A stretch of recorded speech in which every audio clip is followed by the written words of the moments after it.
गाडी मालक येत नाही तोपर्यंत आम्ही इथून बॉडी हलू देणार नाही, हा आमचा ठाम इशारा आहे। तुमची नेमकी प्रमुख मागणी काय या विषयावर? आमची प्रमुख मागणी आहे का इथं ती गाडी ज्या स्पीडने आलेली आहे तर या रस्त्याला स्पीड ब्रेकरच नाहीये, तर उंच असा स्पीड ब्रेकर आमची मागणी आहे।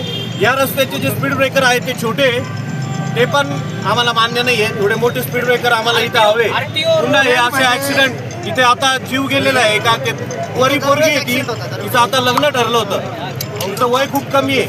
आज त्या परिवारावरती जे दुःख आलेलं आहे त्याची भरपाई कोण करून देणार आहे? झाली तर आम्हाला आनंदच आहे, नाही झाली तर आम्ही आंदोलन म्हणून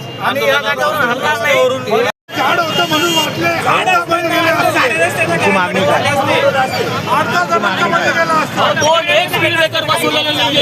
गाडी मालक इथं पाहिजे आम्हाला।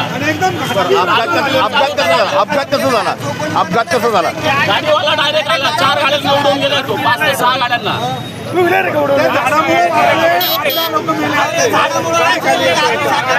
गाडीवाला फुल पिलेला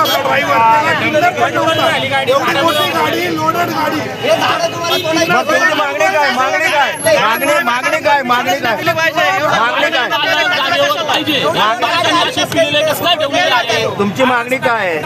गाडी मालक जागेवर आले पाहिजे। त्यांनी जे ड्रायव्हर लोक ठेवलेले दारू पिऊन गाड्या चालवतात, गांजा पिऊन गाड्या चालवतात। बरं, त्या दिदी जागेवरती अपघात त्यांचा झालेला आहे, जागेवर मृत्यू आहे, तुम्ही ते त्यांच्या संदर्भात काय बोलाल तुम्ही? आता दिदींचा अपघात झालेला आहे, जागेवर त्यांचं हे झालेलं आहे, त्या संदर्भात तुम्ही काय सांगाल? आता एक त्यांच्या घरातली व्यक्ती गेलेली आहे, त्यांना किती दुःख होत असेल। आज एक गेला, सातपूरला ऍक्सिडेंट झाला, एका दिवसामागे एक ऍक्सिडेंट झाला, तिथे 4 ऍक्सिडेंट व्हायची वाट पाहायची का?